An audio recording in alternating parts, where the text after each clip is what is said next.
The basement smelled of cold stone and old paper. It always did in the deep reading rooms beneath the central archive. The overhead light, a single bulb behind a wire cage, cast everything in a shade of pale amber, the kind of light that makes a man feel he has stepped backward through time rather than simply descended a staircase. It was a quiet morning in the early 1990s, somewhere between the collapse of one era and the uncertain beginning of the next. The Soviet Union had just finished dissolving itself, and in the chaos of that historic unraveling, thousands of previously sealed imperial and state files were being transferred, reorganized, and, for the very first time, made accessible to outside researchers. Nobody was entirely certain what had been locked away.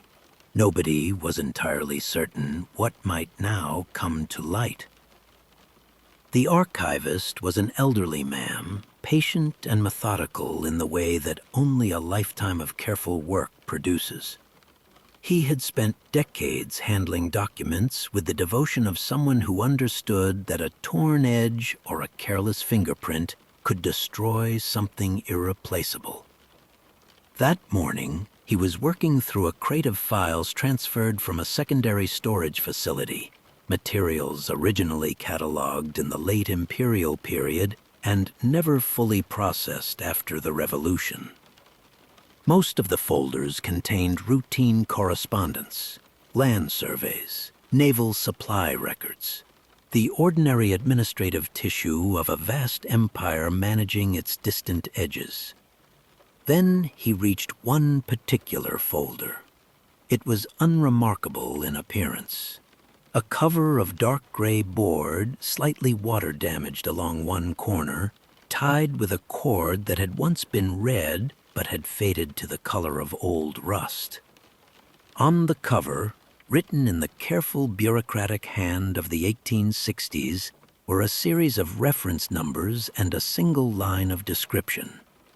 The subject line referenced Alaska, or rather, the territory known in imperial documents as Russian America. This alone was not unusual. The archive held thousands of files relating to the sale of that distant territory to the United States in 1867. But when the archivist untied the cord and opened the folder, he reportedly sat completely still for a long moment before reaching for his notes. Inside was a document bearing the faded but unmistakable seal of the Russian imperial government. The paper was fragile, the ink browned with age, but the text was still legible. According to one version of what the document contained, as described years later by individuals who claimed to have reviewed his preliminary notes, the language of the original agreement governing the transfer of Russian America may have been materially different from the version that appeared in the official published treaty. The distinction, according to these accounts, was not minor. It was the kind of difference that, if confirmed, would rewrite more than a century of established historical understanding in two countries simultaneously. The official story, as generations of students in both Russia and the United States learned it, had always been elegantly simple. In 1867, an empire weakened by the Crimean War and stretched impossibly thin across 11 time zones, decided to shed its most remote and indefensible possession. The Americans were willing buyers. The price was $7.2 million in gold. Secretary of State William Seward negotiated the transfer. Russian diplomat Eduard de Stuckel signed on behalf of the Tsar. The deal was done. The land passed hands. History moved on. For over 100 years, this version of events was considered complete. But the document in the gray folder, according to those who later spoke about it carefully and in private, suggested that the transaction had never been quite as simple or quite as final as any official record had ever acknowledged. What exactly the elderly archivist read that morning has never been fully confirmed. The folder was reportedly cataloged, assigned a new reference number, and moved into a restricted access section of the collection. Subsequent researchers who attempted to locate it through official channels were informed, politely but firmly, that the file was undergoing conservation review. Some were told it had been recatalogued under a different subject heading.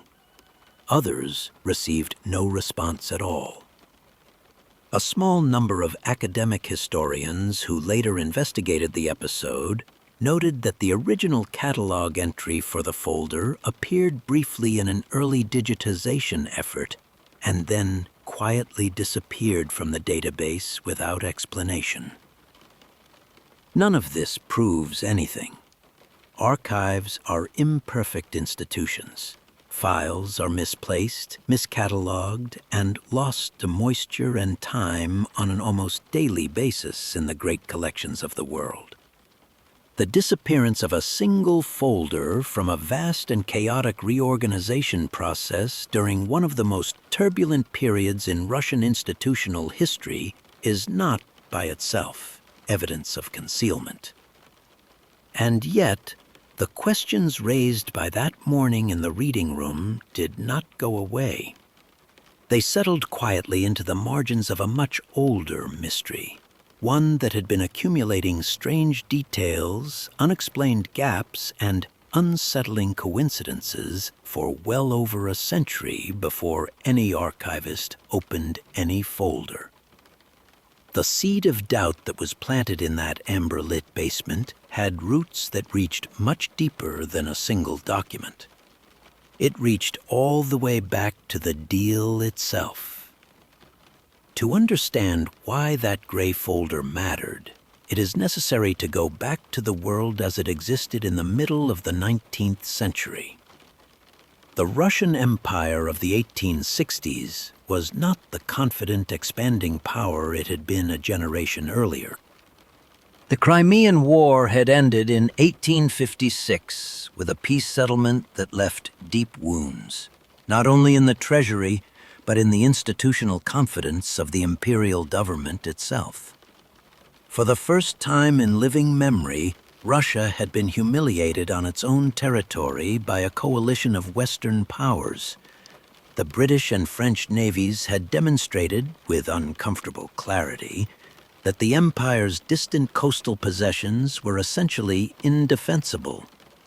A government that could not protect its shoreline in the Black Sea had very little hope of protecting a remote peninsula on the far side of the world. Russian America, as the territory was formally known, had never been easy to administer. It sat at the end of a supply chain so long and so fragile that a single storm season in the Pacific could leave its settlements without provisions for months. The Russian-American Company, the commercial entity that had managed the colonies since the late 18th century, had never made it truly profitable. The sea otter trade that originally justified the colony's existence had been declining for decades, the animals hunted nearly to extinction by the relentless efficiency of the company's operations. What remained was a vast, cold, sparsely populated territory that cost more to maintain than it returned, defended by a garrison that was, in honest terms, little more than a symbolic presence at the edge of an ocean. Into this situation stepped two men whose names became permanently attached to the transaction. On the American side, William Henry Seward, Secretary of State under President Andrew Johnson, had long believed in the expansion of American influence across the northern Pacific. He was a man of grand geographic vision, someone who saw North America not as a finished project, but as a continent still in the process of being claimed. When Russian diplomat Eduard de Stuckel quietly signaled that St. Petersburg might be open to a discussion about the territory's future, Seward moved with a speed that surprised even his own government. The negotiations were conducted with unusual discretion. The treaty was drafted in a single night. By the time most members of Congress were fully aware of what had been agreed, the documents were already signed. The official reasoning presented to the American public was straightforward and carefully calibrated. The purchase would eliminate a potential point of conflict with Russia while simultaneously preventing Britain from acquiring the territory. Alaska, as it was already being called in American newspapers, would serve as a strategic gateway to the Pacific trade routes. Seward made the case with characteristic confidence, even as critics in the press derided the acquisition as Seward's folly, a frozen wasteland purchased for a sum that could have been spent on something useful. The mockery was widespread and, for a time, genuinely damaging to the treaty's reputation. And yet, Congress ratified it. The money was approved. The formal transfer ceremony took place in Sitka on the 18th of October, 1867, beneath a gray autumn sky. On the Russian side, the decision was presented as a deliberate act of strategic wisdom. Grand Duke Konstantin Nikolaevich, the Tsar's younger brother and a powerful voice within the imperial government, had been arguing for years that Russian America was a liability rather than an asset. His position was supported by a small but influential circle within the foreign ministry and the imperial court. The territory was too far. It was too costly. And in any future conflict with Britain, it would simply be captured and held as a bargaining chip. Better to convert it into cash that could be used to rebuild the naval power that the Crimean War had so thoroughly exposed as insufficient. The logic was clean, practical, and entirely in keeping with the rational administrative thinking of the Reform era under Alexander II. And so the official story settled into history with the comfortable solidity of a fact that nobody had any particular reason to challenge. A weakened empire, a willing buyer, a reasonable price, a clean transfer. The textbooks wrote it down, the teachers repeated it, and the generations that followed absorbed it as simply one more entry in the long catalog of 19th century territorial arrangements. It was the kind of story that satisfied because it required no further explanation. Everything made sense. Everything fit together.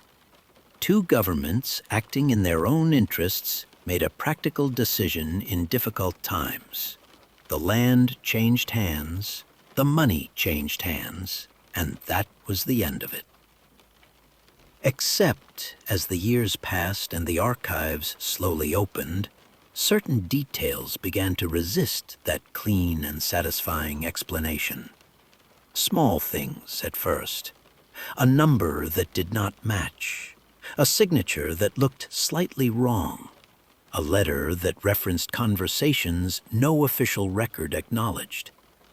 Each inconsistency, taken alone, could be dismissed as the ordinary imprecision of 19th century record-keeping.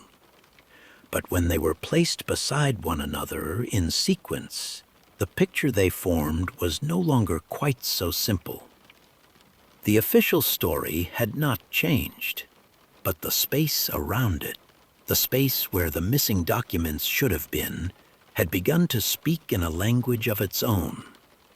The payment of $7.2 million was, by the standards of the time, a significant sum. It was not the largest territorial transaction in American history. That distinction belonged to the Louisiana Purchase more than 60 years earlier. But it was substantial enough to require careful documentation at every stage. And in Washington, That documentation exists. The American financial records surrounding the Alaska purchase are, on the surface, impressively thorough. Treasury ledgers from 1867 record the authorization of the payment in precise detail. Congressional appropriations documents show the approval of the funds after debate that was, by contemporary accounts, genuinely contentious. The warrants were drawn. The amounts were certified. The machinery of the United States Treasury performed its function with the methodical precision that large institutional payments demand. The money was converted into a draft, a formal financial instrument drawn on a London banking house, as was standard practice for major international transactions of the era. This was not unusual. In the 19th century, direct transfers of gold bullion across the Atlantic were logistically complex and exposed to considerable risk. The use of a London intermediary to facilitate the movement of funds between Washington and St. Petersburg was entirely conventional. The draft passed through the hands of the banking firm of Baring Brothers, one of the most prestigious and well-connected financial institutions in the world at that time. Baring Brothers processed the transaction, converted the instrument, and forwarded the funds in the direction of the Russian imperial treasury. On paper, everything moved correctly.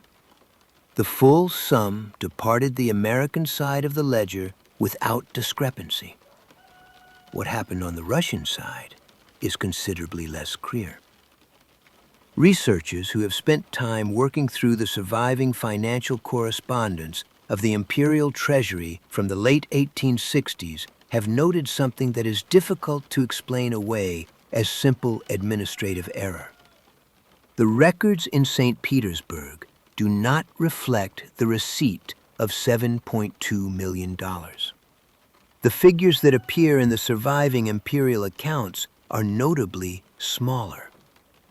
The gap between what left Washington and what demonstrably arrived in the Tsar's treasury has been estimated by different investigators at different amounts, but the discrepancy is not trivial.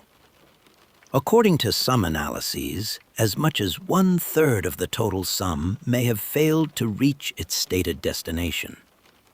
The money entered the international financial system. It did not fully emerge on the other side.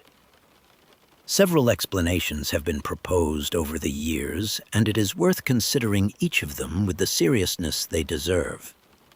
The most straightforward interpretation is that the discrepancy reflects the various fees, commissions, and handling charges that legitimate banking intermediaries extracted from large international transfers as a matter of standard practice.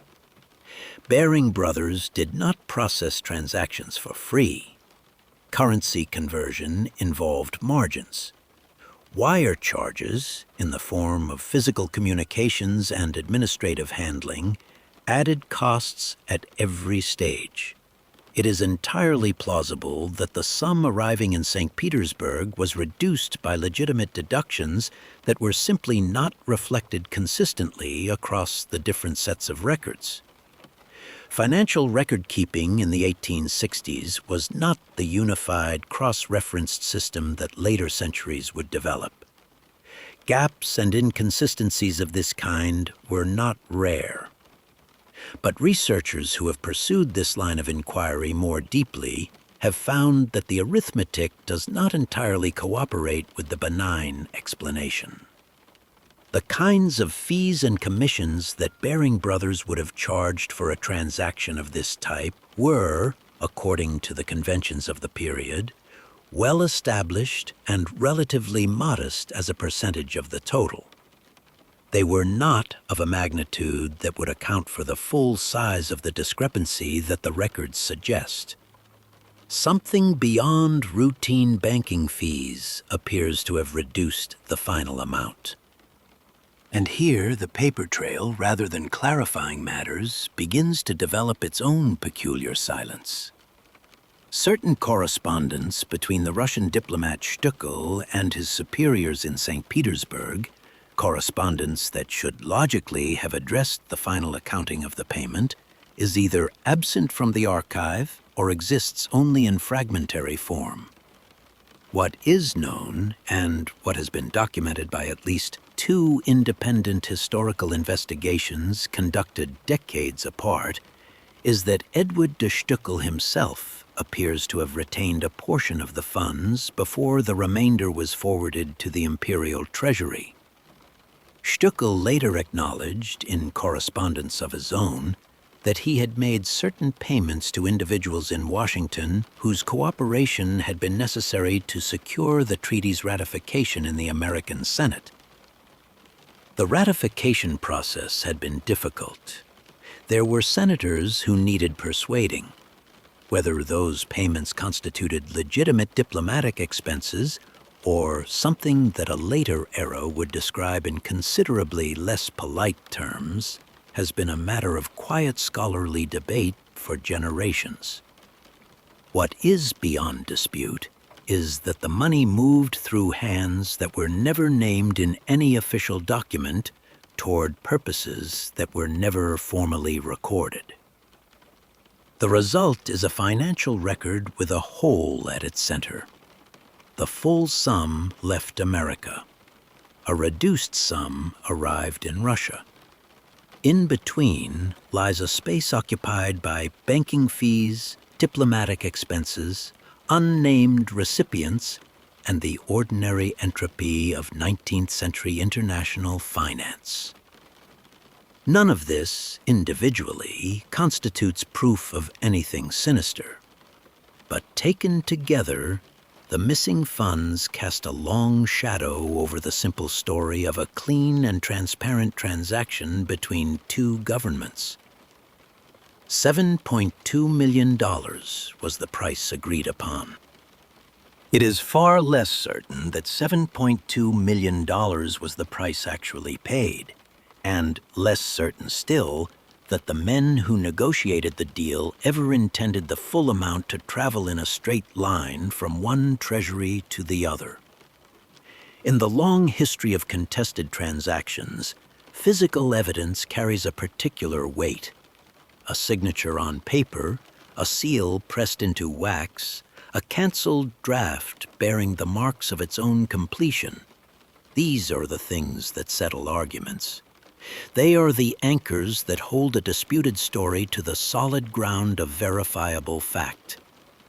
And so, when historians and legal scholars over the years sought to ground the Alaska Purchase in something concrete and unambiguous, they naturally turned to the one document that should have functioned as the transaction's ultimate proof: the canceled warrant, the physical instrument that demonstrated beyond reasonable doubt that the payment had been made and received. The document that should have ended all questions before they could properly begin. The warrant existed. Contemporary accounts from 1867 reference it directly. Financial officers at the Treasury Department recorded its cancellation in their working logs. Diplomatic correspondence from both the American and Russian sides mentioned the completed payment instrument in language that implied its physical presence in the archive. For 2 years after the transaction was concluded, the document appears to have been where it was supposed to be, filed, catalogued, and accessible to the small number of officials who had reason to consult it. It was an unremarkable piece of bureaucratic paper performing an unremarkable bureaucratic function, holding in place the legal and financial foundation of a territorial transfer that had already faded from public attention. Then, in 1869, a fire broke out in a section of the Treasury building in Washington. The blaze was contained before it consumed the entire structure, and the official damage assessment recorded the loss as limited and manageable. Most of the building's contents survived intact, but among the materials that did not survive, Among the files and documents that the fire reduced to ash and unreadable char was the original canceled warrant for the Alaska payment. The timing was noted at the time by at least one Treasury official whose private correspondence survives and contains a single sentence on the subject that is carefully neutral in tone, but notable for the fact that he chose to write it down at all. He observed that the loss of the instrument was inconvenient, given that certain questions about the final accounting of the transaction had not yet been fully resolved. What remained after the fire were copies. This was not unusual in the administrative practice of the period. Important financial documents were routinely duplicated, and the copies held at different locations provided a reasonable safeguard against precisely the kind of loss that the fire represented.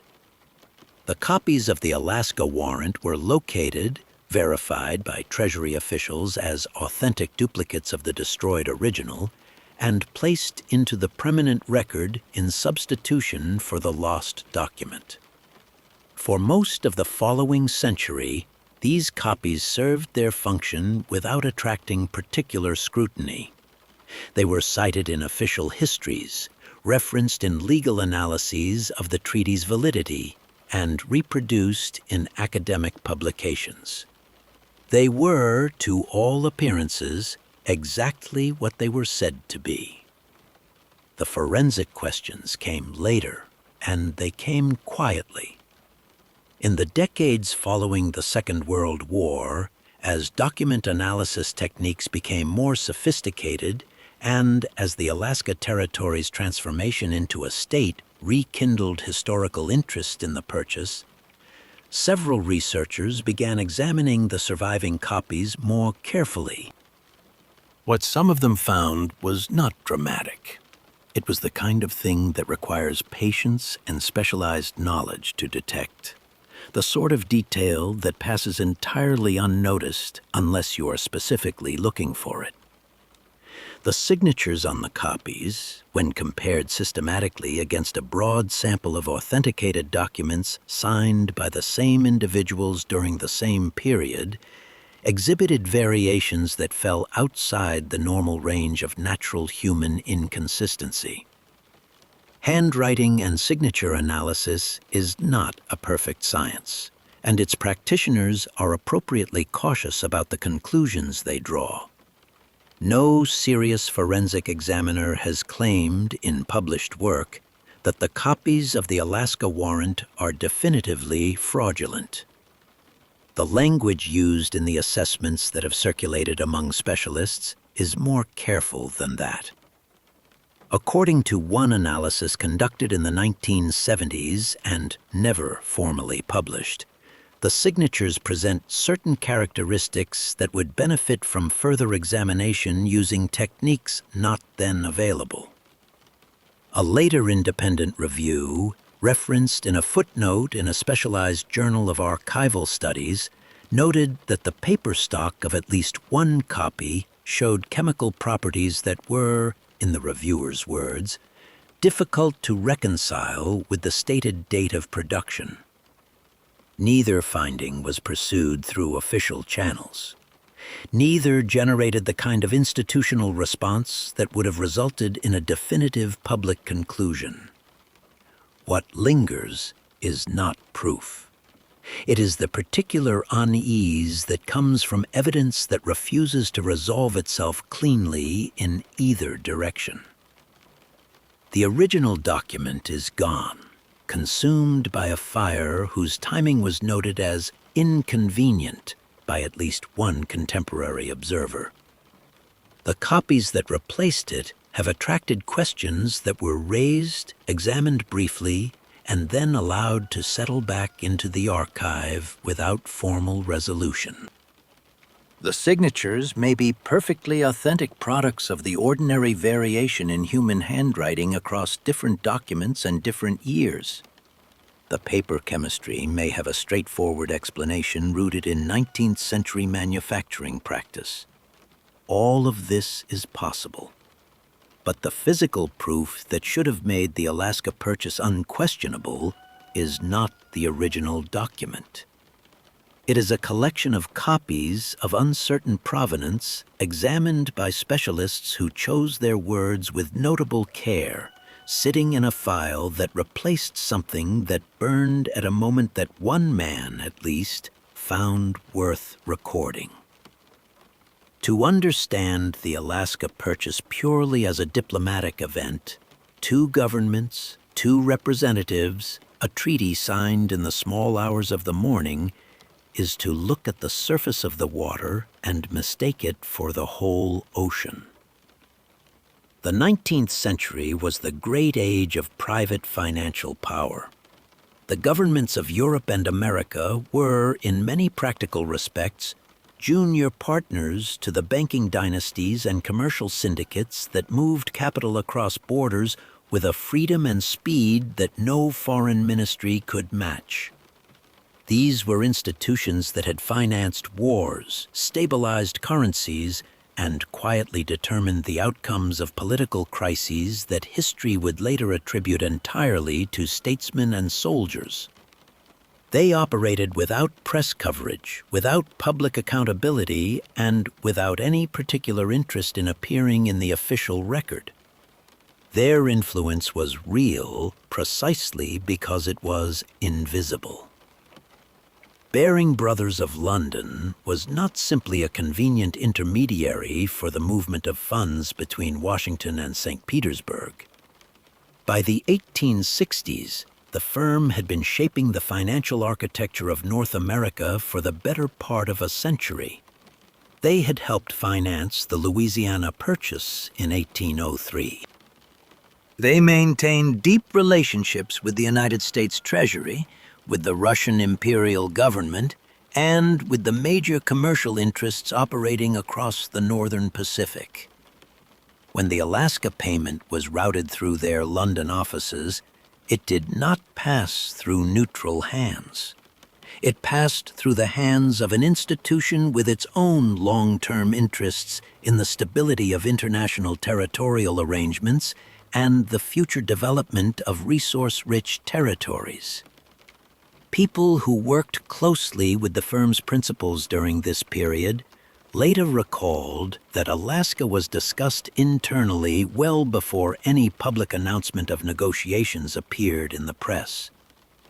The Russian side of the equation had its own constellation of private interests. The Russian-American Company, which had administered the territory for decades, was not a government agency in the modern sense. It was a chartered commercial enterprise with shareholders, dividends, and a board of directors drawn from the highest levels of St. Petersburg merchant society. When the decision to negotiate the sale was first discussed within the imperial government, the company's leadership was not simply informed after the fact. According to several later accounts, certain senior figures within the company's commercial network were involved in preliminary discussions about the territory's future long before the formal diplomatic process began. Some testimonies indicate that the terms of the company's own dissolution, the compensation paid to its shareholders, the disposition of its physical assets in the territory, were negotiated in parallel with the treaty itself, in conversations that left no trace in the official diplomatic correspondence. On the American side, the picture is equally layered beneath its official surface. William Seward was a man of genuine strategic vision, and his desire to acquire Alaska was real and personal. But Seward did not operate in isolation from the commercial world of his time. The railroad and shipping interests that were beginning to imagine the northern Pacific as a future trade corridor had representatives in Washington who were acutely aware of the negotiations. Several of the senators whose votes were needed for ratification had financial connections to firms with direct interests in Pacific commerce. The lobbying effort that secured congressional approval for the purchase, an effort that Edouard de Stuckel himself later acknowledged required the distribution of funds to certain receptive individuals, was not conducted exclusively in the language of national strategy. Some of it was conducted in the language of investment return. There is a version of the Alaska transaction, discussed carefully in certain corners of financial history, in which the $7.2 million price was never primarily about compensating Russia for the loss of a territory. In this version, the payment was structured as an entry fee, a sum that secured access rights and development privileges for a network of investors whose identities were distributed across 3 countries and who had no interest in appearing in any treaty document. The land itself, in this interpretation, was less the object of the transaction than the vehicle for it. What was actually being purchased, or rather secured, was the legal framework that would govern the exploitation of resources that certain well-positioned individuals already had reason to believe were present in substantial quantities beneath the ice and stone of the Northern Territory. This interpretation cannot be proven from the surviving record. The meetings, if they happened, left no minutes. The agreements, if they were made in the kind of rooms where nothing is written down. What survives are fragments. A reference in one private letter to consultations with unnamed financial parties. An anomaly in the routing of funds that suggests a more complex distribution than a simple bilateral payment. A pattern of later investment activity in Alaskan resource development that concentrated remarkably quickly in the hands of a small number of firms with roots in the same banking networks that had processed the original transaction. Each fragment alone is inconclusive. Together, they sketch the outline of a structure that the official story has never fully accounted for. The treaty may have been genuine. The diplomats may have believed entirely in what they were signing. But the forces that brought them to that table, and the interests that quietly shaped the terms they agreed upon, may have belonged to a world that the official record was never designed to describe. Of all the theories that have accumulated around the Alaska Purchase over the generations, one has proven particularly resistant to dismissal. It surfaces periodically in academic footnotes, in the private correspondence of historians who preferred not to publish it under their own names, and in the oral traditions of certain communities in the Russian Far East who maintained their own understanding of what the agreement between the 2 empires had actually meant. The theory is straightforward in its outline, if deeply unsettling in its implications. The transaction of 1867, according to this version, was not a permanent sale. It was a lease, a transfer of administrative authority for a fixed period, after which the territory was to revert to Russian sovereignty.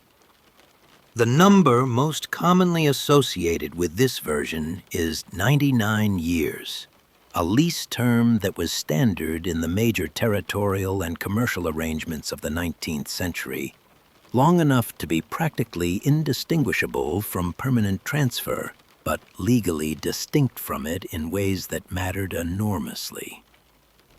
The argument rests in part on the complexity of the diplomatic language of the era. The treaties and conventions of the 19th century were drafted in French, the universal language of diplomacy, and then translated into the official languages of the signatory powers. Russian and English are not close linguistic relatives. The conceptual vocabulary available in one language does not map cleanly onto the other, and the specific legal terminology governing territorial arrangements was particularly prone to ambiguity across translation. The Russian word that appears in certain internal imperial documents relating to the Alaska negotiation has been interpreted by different scholars in different ways. One reading supports permanent cessation. Another reading, equally defensible from a purely linguistic standpoint, according to researchers who have examined the original Russian language materials, supports a temporary transfer of governance rights with underlying sovereignty remaining with the imperial crown. This is not a distinction without a difference. In the international law of the 19th century, the difference between selling a territory and leasing its administration was well understood and legally significant. The British Empire had constructed much of its commercial network around exactly this kind of arrangement. Hong Kong, to cite the most famous example, was held under a lease rather than a permanent cession, a fact that shaped the legal and political reality of that territory for nearly a century. The Russian imperial government was entirely familiar with this model. It had used variations of it in its own commercial arrangements across Central Asia and the Pacific. The idea that the Alaska Agreement might have been structured along similar lines is not, from a purely historical standpoint, implausible. What makes the lease theory difficult to either confirm or dismiss is the specific condition of the surviving documentation.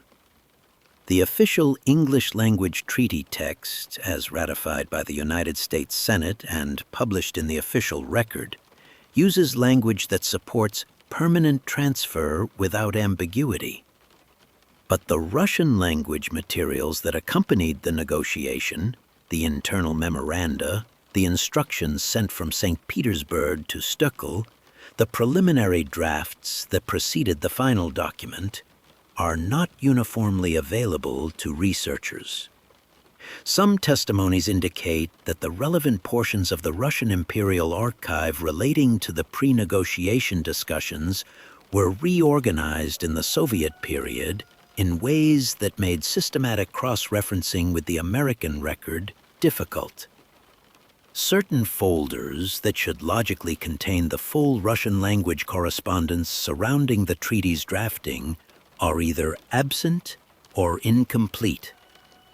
There are memories, passed through the institutional culture of certain Russian historical faculties across several generations, of senior scholars who believed they had identified the lease language in early draft materials and who subsequently found their access to those materials curtailed or their requests for further examination quietly redirected.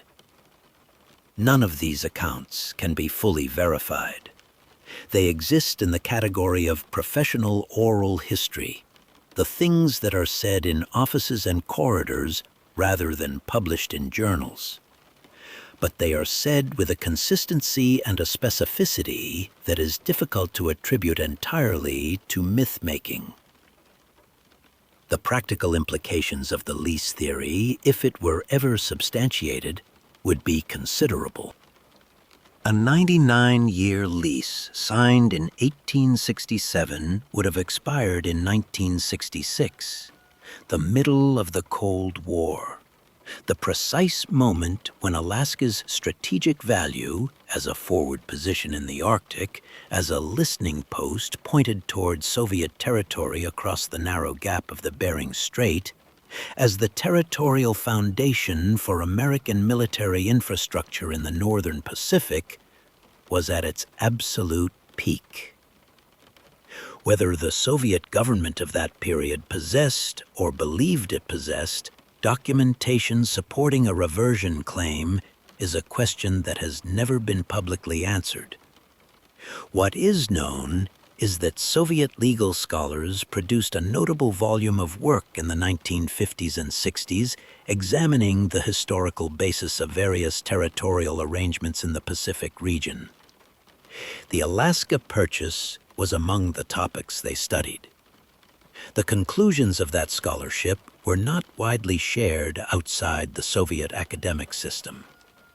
Some of those conclusions, according to individuals who later emigrated and spoke about their professional work only in general terms, were considered sensitive enough to remain in restricted circulation long after the period of their composition. The 99-year theory may be nothing more than a persistent legend, the kind that attaches itself to any transaction large enough and old enough to have accumulated its own mythology. The language of the treaty, as it exists in the published record, does not support it. But the published record is built on translations, and translations are built on choices. And choices made in the private offices of 19th century diplomats were not always the same choices that appeared in the documents they subsequently signed. The gap between what was agreed and what was written down in the world of imperial diplomacy was not always narrow. And the gap between what was written down and what was later made available to historians has, in this particular case, never been fully closed. The land itself was never simply empty. That much has always been understood, at least by the people who walked it. The indigenous communities of the territory had lived among its mountains and river systems for thousands of years, and their knowledge of the ground beneath their feet was detailed, practical, and entirely invisible to the imperial administrators who sat in St. Petersburg reviewing quarterly reports from the Russian-American Company. But the company's own people, the hunters, the traders, the rough cartographers who moved through the territory in pursuit of commercial advantage, had been accumulating their own knowledge of the land for decades before the negotiations of 1867. And some of what they had accumulated was never included in the reports that traveled back to the capital. The Russian-American Company maintained two categories of geographical record. The first was the official survey, the maps and reports submitted to the imperial government as part of the company's administrative obligations, documents that described coastlines, trading routes, settlement locations, and resource inventories in the careful language of institutional accountability. These records were thorough enough for their stated purpose. They showed a territory of commercial potential, primarily oriented around maritime trade and the declining fur harvest. They justified, on their face, the conclusion that the company's principles presented to the imperial government in the years leading up to the sale, that Russian America was a diminishing asset whose future revenue could not justify its maintenance costs. The official record told a story of exhaustion. The second category of record was different in character. Field notes, personal journals, the informal correspondence of company employees who spent years in the interior rather than on the coast. These materials were never systematically collected or submitted to any central archive. Some survived in private hands. Some were lost. Some, according to researchers who have spent time tracing the company's personnel history, were quietly retained by the families of the men who wrote them, surfacing occasionally in estate sales and private collections over the following century. And scattered through these informal materials, in the cautious language of men who understood that valuable information was best shared carefully, are references to mineral deposits that the official record does not acknowledge. Gold is not difficult to identify by a practiced eye. Placer deposits, the kind found in river gravels, where centuries of erosion have concentrated heavy metals in the beds of fast-moving streams, were well known to experienced prospectors across the Pacific world by the middle of the 19th century. The California gold rush of 1849 had trained an entire generation of men to recognize the geological signatures of gold-bearing country. Some of those men, or men trained by the same techniques, moved north in the years that followed, working for the Russian-American company or operating independently in the loosely governed margins of the territory. A classified report, reportedly compiled by a company surveyor in the early 1860s and referenced in two separate secondary sources without ever being directly quoted, supposedly described promising mineral indicators in river systems in the interior of the territory. The report, if it existed in the form described, was not forwarded through standard company channels. According to one version of its history, it was sent directly to a small number of named individuals in St. Petersburg, bypassing the normal administrative process entirely. The gold rushes that would eventually transform Alaska came later. The Juneau discoveries of 1880, the Klondike fever of 1897, the Nome rush of 1899.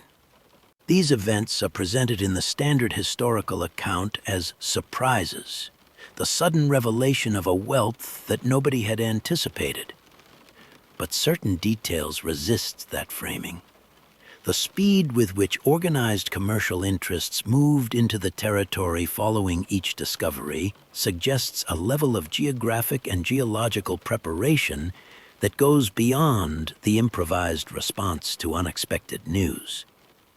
The mining companies that established dominant positions in the early Alaskan gold fields had, in several cases, roots in the same financial networks that had been involved in Pacific commerce since the 1860s. Some testimonies indicate that geological knowledge circulated in private commercial channels well before it appeared in any public form.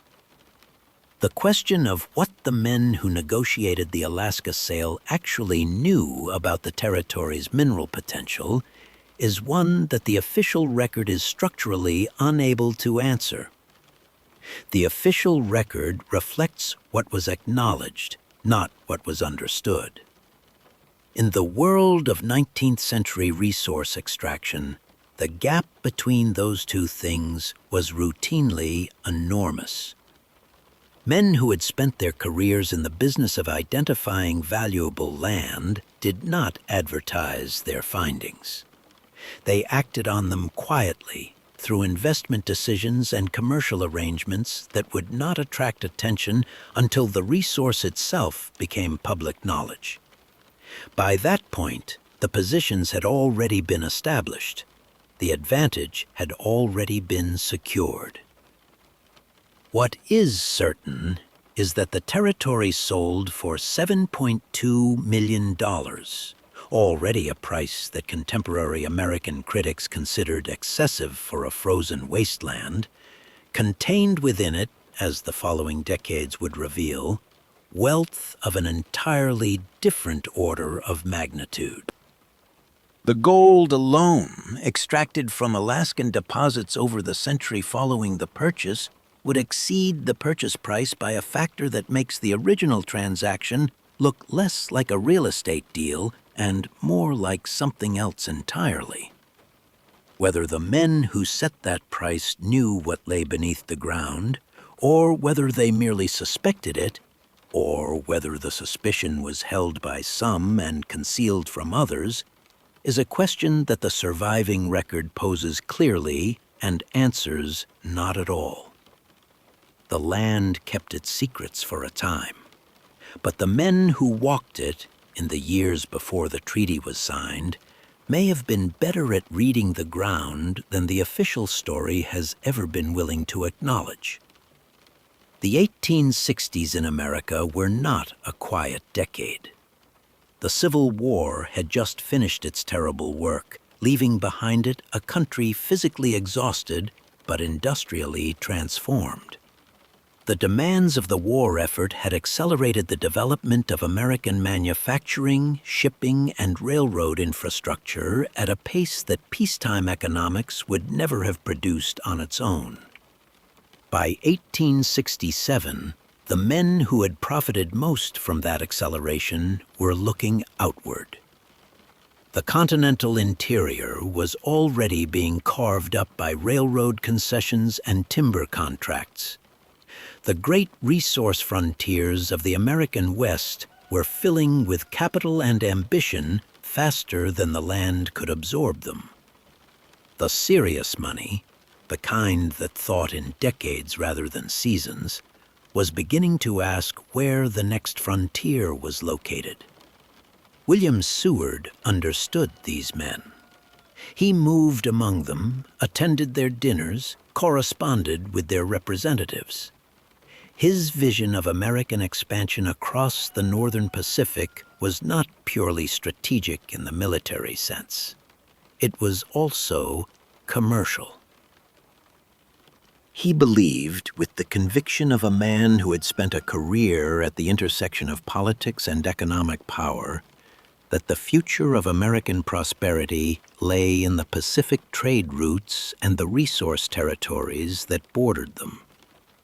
When he negotiated the Alaska Purchase, he was not acting in isolation from the commercial world. He was acting, at least in part, as its instrument. The question that certain historians have raised, carefully and in qualified language, is how much of the commercial intelligence that informed his enthusiasm for the territory had come to him through channels that the official record does not describe. The railroad interests of the period deserve particular attention in this context. The Transcontinental Railroad was still under construction in 1867, its completion 2 years away. But the men financing and directing that project were already thinking about what came next, about the extension of American rail networks toward the Pacific coast, and, beyond that, about the possibility of connections that would link the North American continent to Asian markets.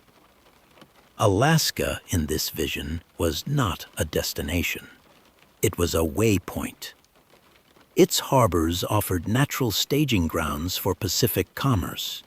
Its timber resources could supply the construction industry that railroad expansion would require. Its coastal geography gave whoever controlled it a commanding position over the northern sea lanes. These were not abstract considerations. They were the kinds of calculations that serious commercial operators made with real money behind them. There are records, incomplete, fragmentary, but persistent, of meetings in New York and Washington in the months surrounding the Alaska negotiations, at which the territory's commercial potential was discussed among private parties. The names attached to these meetings, where names appear at all, belonged to men whose financial interests spanned shipping, resource extraction, and the emerging infrastructure of Pacific trade. Some of them had existing connections to the banking firms that processed the Alaska payment. Some of them would later appear in the 1870s and 80s as principals or significant investors in the first major commercial enterprises established in the territory following the transfer. According to one version reconstructed from surviving business correspondence of the period, at least one private consortium had identified specific coastal locations in the territory as priority sites for commercial development before the treaty was publicly announced. The speed of that identification is difficult to explain without assuming access to geographical intelligence that was not publicly available.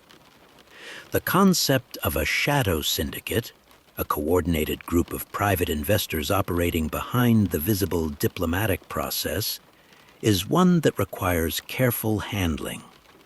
The word conspiracy implies a level of deliberate coordination and shared secrecy that the surviving evidence does not firmly establish.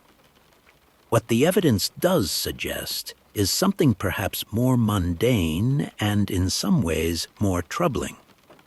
A dense network of shared interests, informal communications, and aligned incentives that did not require explicit coordination because the participants already understood, from long experience in the same commercial world, what the acquisition of the territory would mean and how its benefits would be distributed. They did not need to meet in a room and agree on a plan. The plan was implicit in the structure of their relationships and the nature of their investments. The $7.2 million in this light takes on a different character. As a price for 1/5 of the North American continent, it was absurdly small even by the standards of the time. As a diplomatic payment designed to make a territorial transfer politically acceptable to two governments, it was adequate. But as an entry investment, the initial capital outlay that secured a legal framework within which vastly larger returns could subsequently be extracted, it was precisely calibrated. The men who understood resource economics in the 1860s knew that the value of a territory was not its current productivity, but its future potential, and that the gap between those two numbers in an underdeveloped Arctic frontier could be essentially limitless. $7.2 million to secure legal access to that gap was not a purchase price. It was, in the language of the investment world that these men inhabited, a remarkably cheap option on an asset whose true value had not yet been publicly discovered. What came afterward did nothing to undermine this interpretation. The commercial development of Alaska in the decades following the purchase followed patterns that are difficult to attribute entirely to the ordinary workings of a free market responding to new information.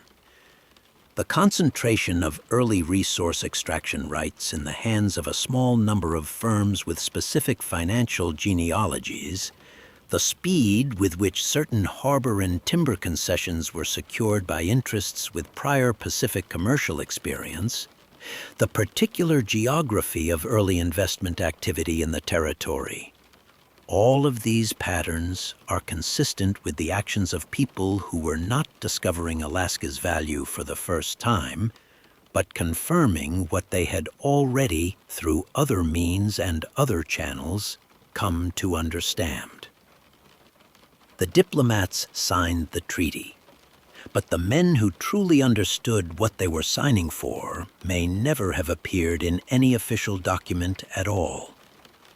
Every large transaction leaves a human trail. Behind the diplomats and the bankers, behind the signed documents and the financial instruments, there were ordinary men, clerks, couriers, ship officers, treasury officials, whose specific and detailed knowledge of the Alaska payments mechanics made them, in a sense, the living archive of everything the official record chose not to preserve.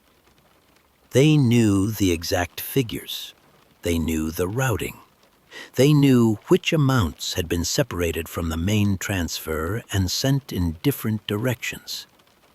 In the normal course of events, these men would have retired quietly into the administrative obscurity from which they had briefly emerged, collecting their pensions and carrying their knowledge harmlessly into old age. What actually happened to several of them is considerably harder to explain in those comfortable terms. The physical movement of money across the Atlantic in the 1860s was not an abstract process. It involved ships, and ships involved people. The financial instruments that carried the Alaska payment from American hands toward their European intermediary and from there toward St. Petersburg passed through the custody of specific individuals at each stage of their journey. Harbor masters logged their arrival. Shipping clerks recorded their transfer. The captains and pursers of the vessels that carried them signed manifests that should, in principle, have created an unbroken chain of custody documentation from the moment the funds left Washington to the moment they reached their destination. In principle. The surviving harbor records from the relevant ports, New York, Southampton, and the Baltic entry points, are incomplete in ways that do not reflect the ordinary attrition of time and institutional neglect. Specific pages in the manifest logs from the relevant period are missing. In 2 cases, entire volumes covering the months of the Alaska Payments transit have been replaced in the archive by later copies whose relationship to the originals cannot be fully verified. The ships themselves encountered difficulties. According to harbor records that do survive, at least 2 vessels involved in carrying financial correspondence and instruments related to the Alaska transaction reported severe weather incidents during their relevant voyages. One suffered damage significant enough to require an unscheduled port call.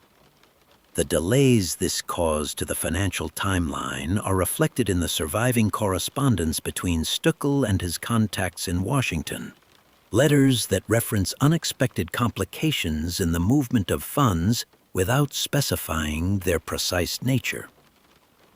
A classified report supposedly prepared by a Russian naval attaché in London during this period mentioned, in language that was carefully indirect, that the routing of the payment had encountered what he described as irregular interference at the maritime stage.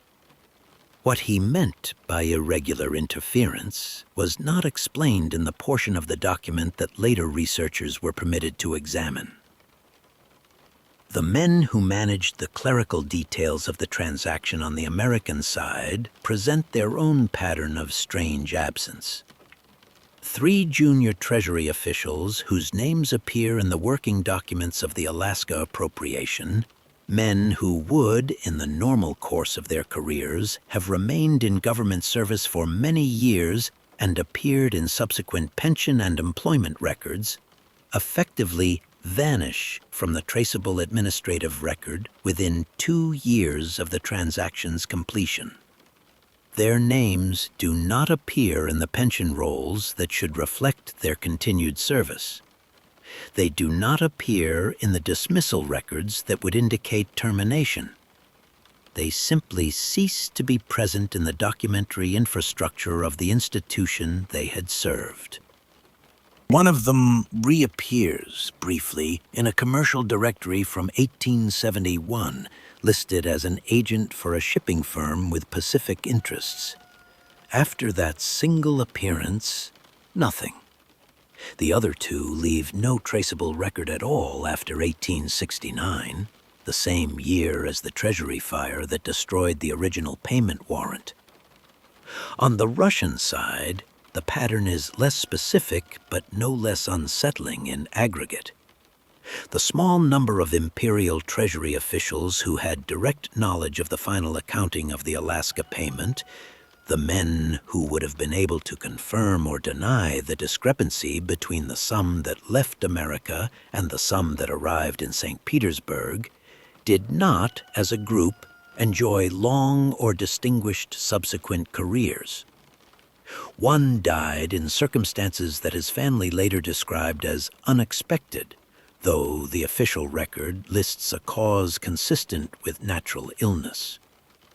Another requested a transfer to a provincial posting within months of the transaction's completion and spent the remainder of his career in administrative obscurity far from the capital. A third left government service entirely and emigrated, eventually settling in Western Europe, where he lived quietly and, by all surviving accounts, never spoke about his professional past to anyone who subsequently recorded the conversation. None of this constitutes evidence of anything that could be proven in a court or established in a historical paper to the standard of professional scholarship. People died young in the 19th century. Government employees changed careers, moved to provinces, emigrated. Ships encountered storms. Archive pages were lost to damp and fire and simple mismanagement. Each individual disappearance, each missing manifest page, each abbreviated career can be explained by the ordinary randomness of human life in an era before modern record-keeping made such things systematically traceable. But the people who knew the most about the mechanics of the Alaska payment form, as a group, a remarkably consistent pattern of subsequent silence. They left the stage quickly and completely, taking whatever they knew with them into retirements, emigrations, and early graves. The transaction they had served outlasted them in the historical record, but only in the form that suited those who had the most to gain from keeping certain details permanently unclear.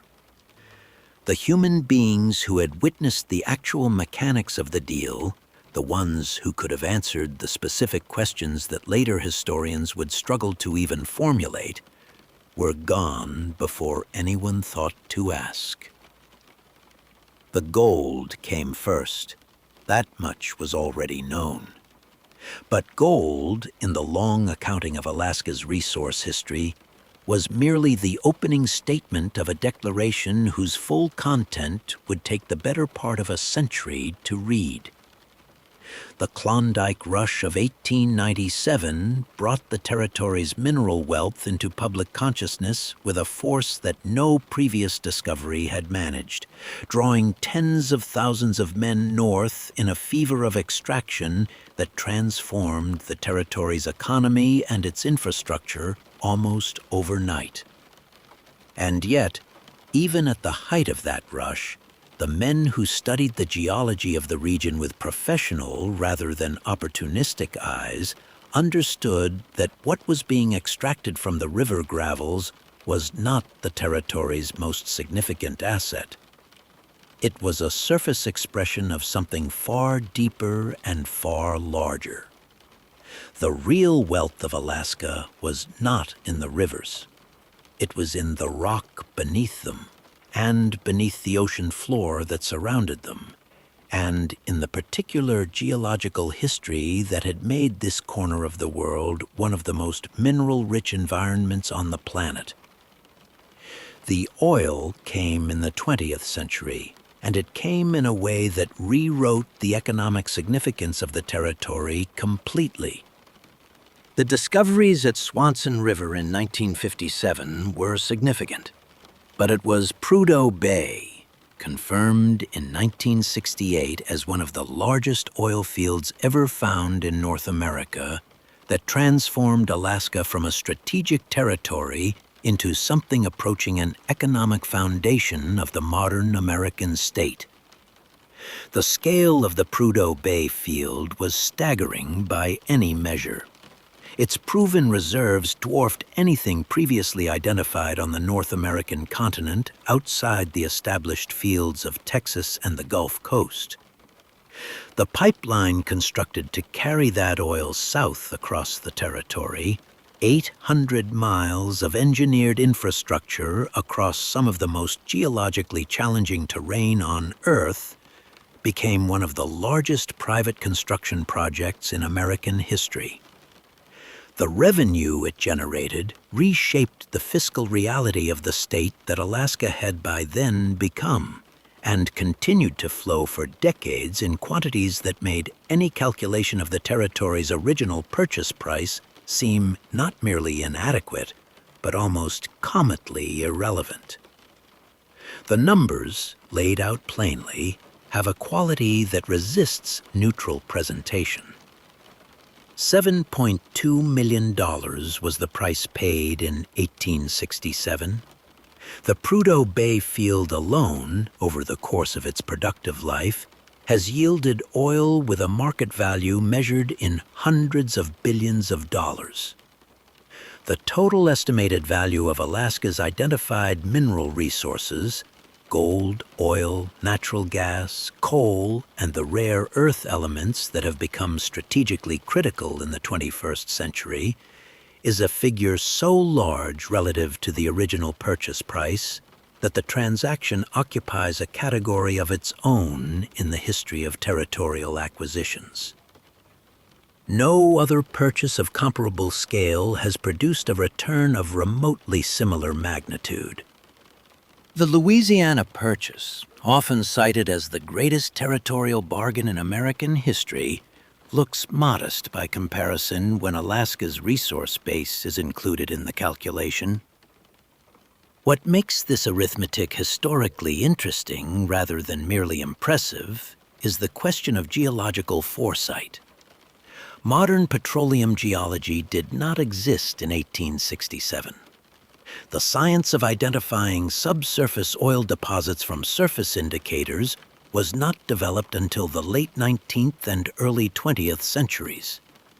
There is no plausible mechanism by which the negotiators of the Alaska Purchase could have known, in any precise sense, that Prudhoe Bay sat beneath the northern coast of the territory they were transferring. This much is accepted by serious historians without significant dispute. But the question of foresight does not require precision. It requires only the recognition by men with sufficient geological intuition and commercial experience that a territory with Alaska's surface characteristics, its volcanic geology, its particular pattern of natural seeps, its relationship to the broader tectonic structure of the northern Pacific, was the kind of ground that rewarded patient investment.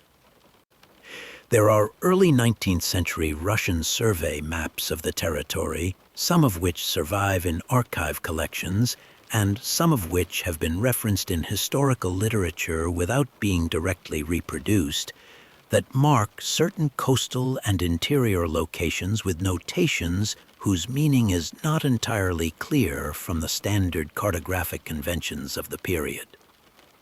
Some researchers who have examined these maps have noted that several of the marked locations correspond with notable precision to sites that later geological surveys identified as significant. The correspondence is not perfect.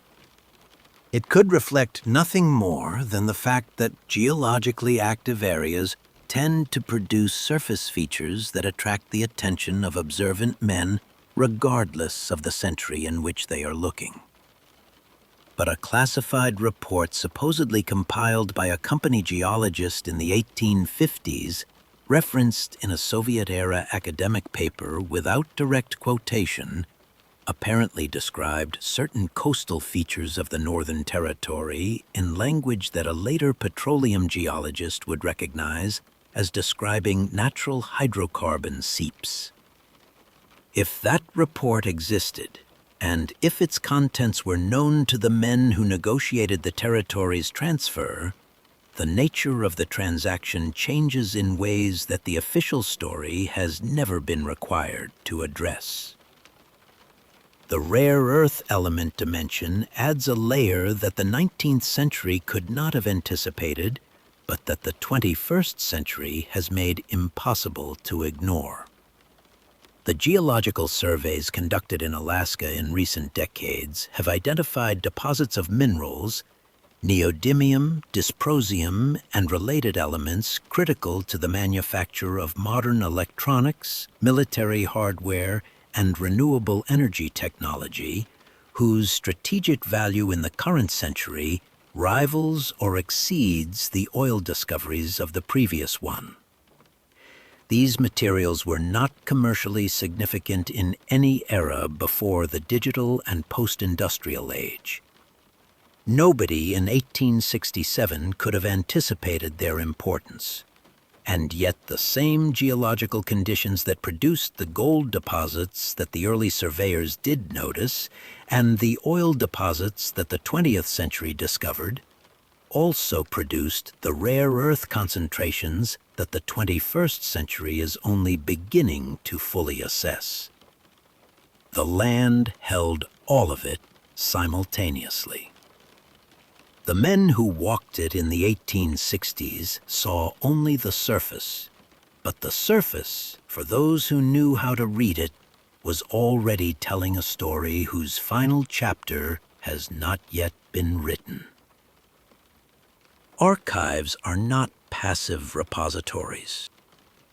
They are, in their way, arguments. Every decision about what to preserve, what to catalog, what to restrict, and what to allow to quietly disappear reflects a set of priorities that belong not to history, but to the institutions that manage it. The great state collections of both Russia and the United States have, over the generations since 1867, made their own arguments about the Alaska Purchase. They have preserved what needed to be preserved to support the official story. And in the spaces where the official story required no support, in the gaps where contradictory or complicating material might have resided, the archive has, with remarkable consistency, found reasons to offer nothing at all. Researchers who have approached the Alaska Purchase through archival work rather than through the secondary literature describe a particular experience that recurs across institutions and across decades. It begins with the standard process of identification, locating the finding aids, the catalog entries, the reference numbers that should lead to the primary materials. In the case of the Alaska Purchase, the catalog entries exist. They are detailed enough to suggest that the materials they describe were, at some point, physically present in the collection. The folder numbers are assigned. The descriptions are written. The bureaucratic apparatus of archival organization has done its work.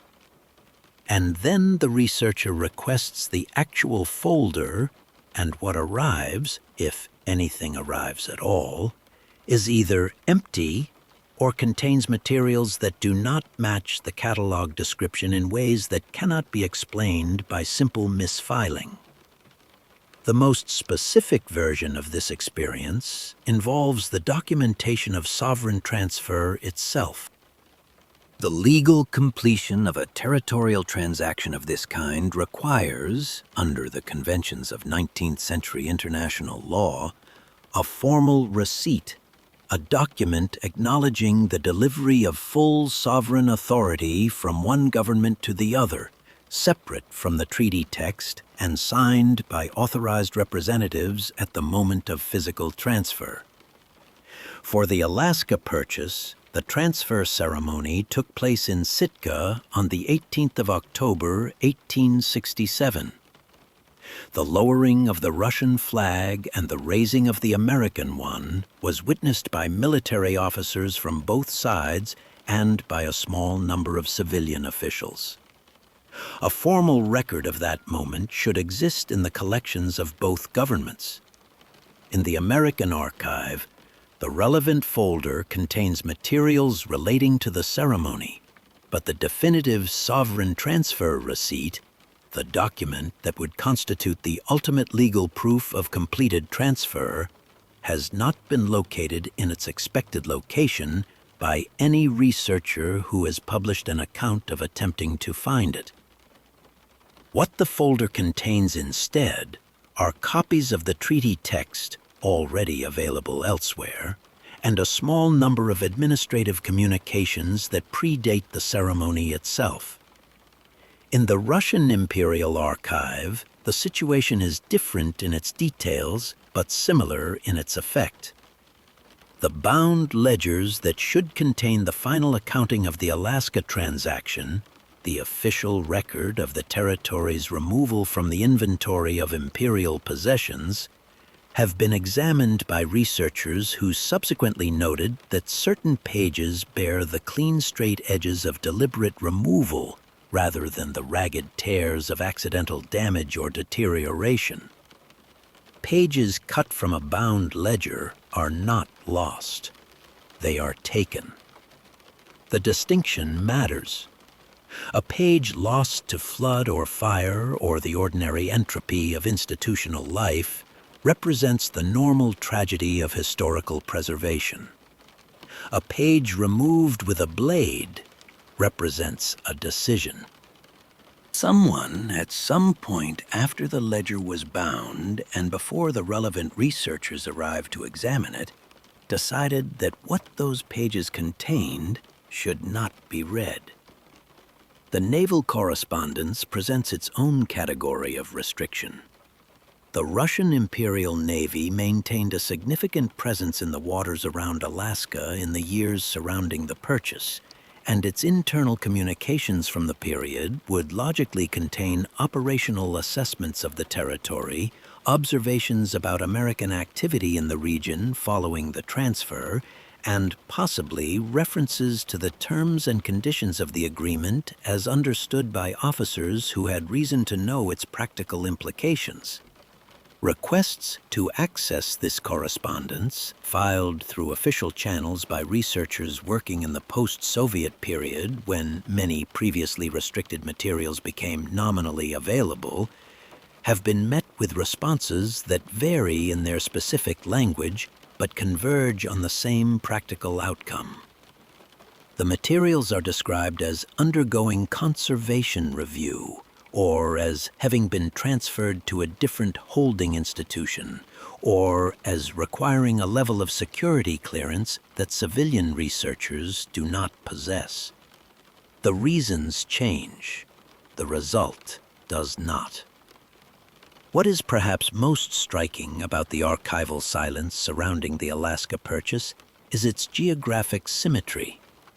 The gaps in the American record and the gaps in the Russian record do not overlap in the way that random institutional loss would produce.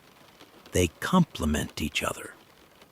What is missing on one side tends to be precisely the material that would be needed to verify or contradict what survives on the other. The American copies exist where the Russian originals are absent. The Russian correspondence survives in places where the American responses to that correspondence have disappeared. The result is a documentary record that is, taken as a whole, carefully incomplete.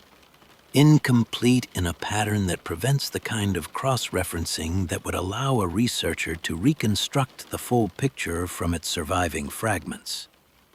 Whether this pattern reflects deliberate management or the coincidental operation of two separate institutional histories producing parallel gaps by chance is a question that the archive, by its nature, cannot answer.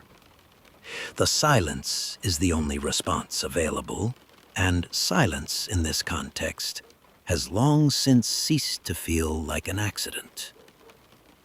The Arctic does not keep time the way that human institutions do. The ice moves according to its own logic, advancing and retreating across millennia with complete indifference to the treaties signed in lamplit rooms by men whose names are now carved into the marble of official history.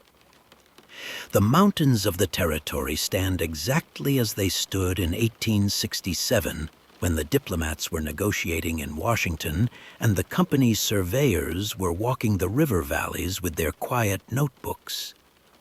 The oil sits in the same rock formations it occupied before the first Russian ship appeared on the northern horizon.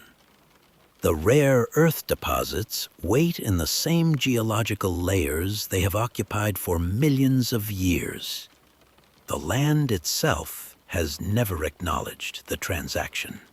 It has simply continued to exist, holding its wealth with the patience of something that understands it will outlast every argument made about who owns it. What the human record has produced, after more than 150 years of institutional management, is a story with a very clean surface and a very troubled interior. The surface is the version taught in classrooms, a practical decision by a weakened empire, a visionary purchase by an expansionist republic, a clean transfer of territory for a reasonable price in a difficult moment in the histories of both nations. This version is not false, precisely. It describes real events involving real people who had real strategic concerns and made real decisions. The treaty existed. The ceremony in Sitka happened. The flag came down and another went up, and the soldiers who watched it understood in the most immediate physical sense that something had changed. The surface of the story is not invented, but beneath that surface, the details that have accumulated over generations of careful inquiry tell a different kind of story. The money that did not arrive, the document that burned at a convenient moment, the copies whose signatures prompted careful and inconclusive forensic examination, the banking networks that processed the payment with interests of their own, the survey reports that described the land's mineral potential in language that was not included in the official accounting of the territory's value, the legal language that may have meant something different in its original form than in its translated and published version, the clerks and couriers who knew the routing of the funds and subsequently vanished from the institutional record, the archive folders that arrive empty, the ledger pages with their clean, straight cuts, the naval correspondence that remains inaccessible for reasons that shift each time they are requested. None of these details, individually, overturns the official story. Each one can be explained with sufficient ingenuity and sufficient tolerance for coincidence within the framework of the version that the textbooks preserve. Financial discrepancies happen. Documents burn. Signatures vary. Banking intermediaries have interests. Surveyors make preliminary findings that do not reach official reports. Clerks change careers. Archive pages deteriorate or are misfiled, or are removed for legitimate conservation reasons that are simply not communicated clearly to outside researchers. All of this is possible.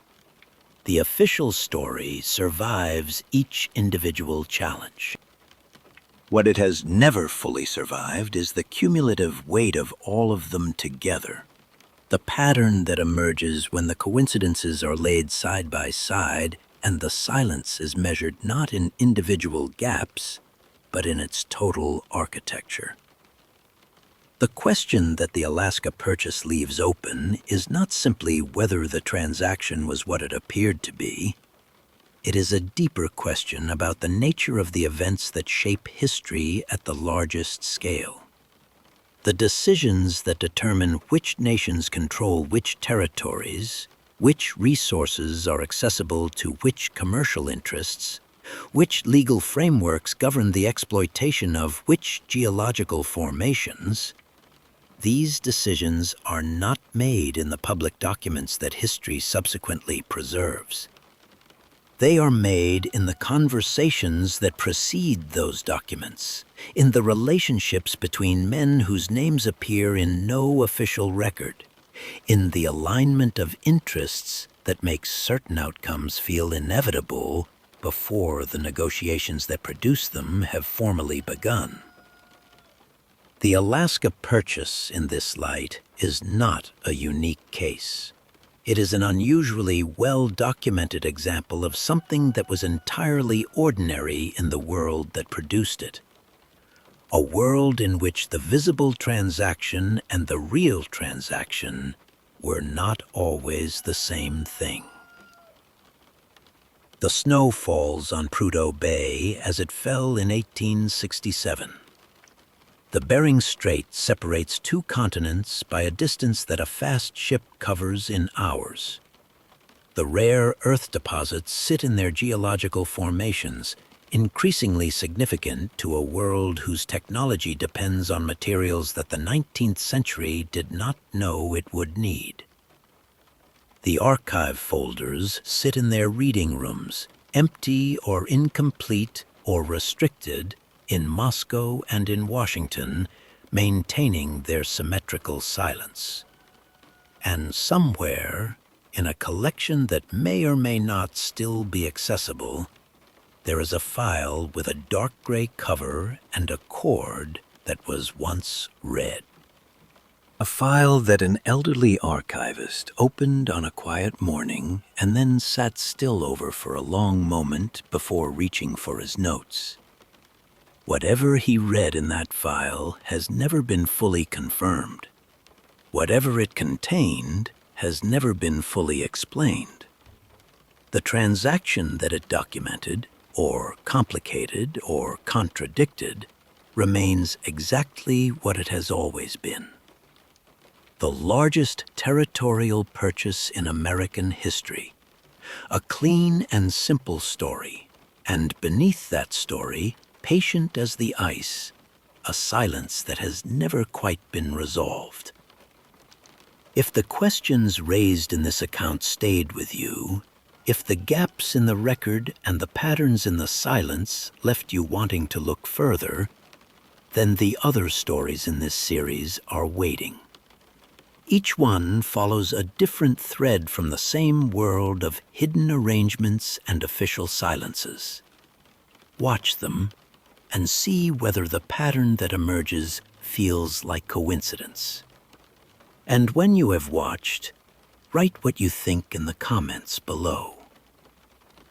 The Alaska Purchase has been discussed in academic papers and classified reports and private conversations for over a century and a half. It has rarely been discussed honestly, in the open, by people with no institutional interest in the outcome. That conversation is worth having. If this story gave you reason to have it, leave a like so that others can find their way here too.